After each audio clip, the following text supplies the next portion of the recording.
आता काय बंद करतील बरं का खाणं पिणं हे काही सांगता येत नाही बरं. काहीच्या काही सांगायला लागले बरं का. आता लोक हे खाऊ नका, ते खाऊ नका, ते खाऊ नका. एक व्हिडिओ पाहिला मी युट्यूबवर, एक महाराज सांगत होता बरं का, वांग जर खाल्लं आणि 27 दिवसात जर मृत्यू झाला तर माणसाला नरकाला जावं लागतं बरं का. वांग खाल्लं आणि 27 दिवसात जर मृत्यू झाला तर माणसाला नरकाला जावं लागते. म्हणजे सांगा आता काय बरं का. वांग खाल्ल्याने माणूस नरकात जाते. अरे पिढ्या पिढ्या खात आहोत आपण पूर्वजांपासून, आणि इथं तर रोजच आहे, 7 दिवस झाले बरं का. आता 27 दिवसात मी मेलो की नरकातच जाणार आहे बरं का. आता का मी मेलो बरं का, त्याचा परिणाम तुम्ही भोगा बरं का. वांग खाल्लं की 27 दिवसात मृत्यू झाला नरकात जावं लागते म्हणते. कोण सांगितलं असं? वांग नाही खायचं बरं का. कोणी म्हणते टमाटर खाऊ नका, कोणी म्हणते कोबी खाऊ नका. हे सगळे व्हिडिओ बरं का मी तुम्हाला दाखवू शकतो. कोबी खाऊ नका, कांदा खाऊ नका, लसूण खाऊ नका बरं का. हे काहीच खाऊ नका म्हणते. मग काय गोटे खायचे का? गोटे माती खायची का? माती बरं का.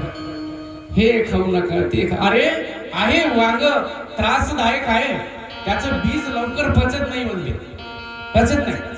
कामापेक्षा जर जास्त खाल्लं तर त्याचा परिणाम वाईट होण्याची शक्यता आहे.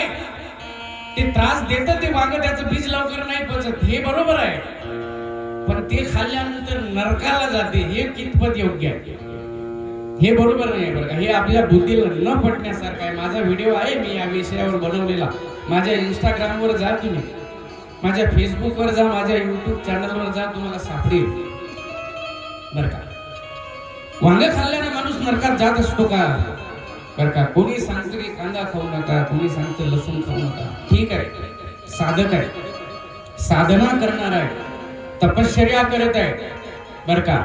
त्याच्या जीवनामध्ये ते बाधा निर्माण करू शकतो बरं का, कांदा आणि लसूण.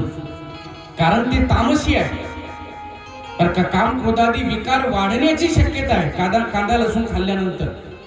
तो जर साधक असेल, तो जर अभ्यास करत असेल, तो जर स्वाध्याय करत असेल, त्याच्या जीवनात काही योग चालू असेल, त्यानं खायचा नाही. ते बाधा निर्माण करते बरं का.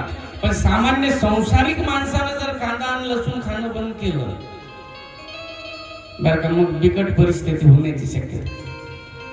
एखादा महाराज सांगतो त्या मोठ्या व्यासपीठावरून लाखो लोकांच्या पुढं की तुम्ही कांदा आणि लसूण खाऊ नका बरं का. ते मलापासून निर्माण झाले म्हणते बरं का, राक्षसाच्या. एक जण सांगतो, दुसरा काहीतरी सांगतो बरं का, ते याच्यापासून झालं त्याच्यापासून. एक जण तर म्हणे ते लसूण कुत्र्याच्या नखापासून झालं म्हणे. आणि कांदा कशापासून झाला ते नाही सांगू शकत मी, कारण इथं बाया आहे. आता बायाच्या पुढे ते नाही सांगत मी. मला विचारायला या रूमवर, मग सांगतो तुम्हाला कांदा कशापासून झाला ते महाराज सांगत होता बरं का. आता साधकाला बाधक आहे बरं का, तपश्चर्या करणारा माणूस आहे त्याला बाधक आहे बरं का. पण सामान्य प्रापंचिक माणसानं कांदा लसूण खाणं बंद केलं कसं बरं का. आयुर्वेदामध्ये कांदा लसूणाचं फार महत्व आहे. रोजच्या जेवणात असला पाहिजे बरं का. ते मोठ्या व्यासपीठावरून महाराज सांगतो कांदा लसूण खाऊ नका, आणि सगळे लोक अशा टाळ्या वाजवतात बरं का. टाळ्या सांगू तुम्हाला एक गोष्ट, टाळ्या वाजवणाऱ्या लोकांना सांगू का एक गोष्ट. तुम्ही संसारिक माणसाने जर कांदा लसूण खाणं बंद केलं तर तुम्हाला अशा चौकात टाळ्याच वाजवायला लागेल, टाळ्या बरं का. आयुर्वेदिक दृष्ट्या फार महत्वाचा आहे कांदा लसूण. पाहिजे जेवणामध्ये, पाहिजे. कुणा काही सांगावं, काही ऐकावं का आपण बरं का. नाही ऐकायचं आहे, काही नाही ऐकायचं आहे. जी गोष्ट जीवनात उतरवण्यासारखी आहे तीच काही नाही ऐकायचं, काही नाही ऐकायचं, काही ऐकायचं. मोठ्या व्यासपीठावर बसलं, लाखो लोक पुढे आहे म्हणजे काय सगळंच ऐकायचं का त्याचं बरं का. समजून घ्या, हे खाऊ नको, ते खाऊ नको, कांदा नको, वांग नको, कोबी नको, मग काय खायचं. फार बिकट परिस्थिती निर्माण झाली बरं का, बिकट परिस्थिती.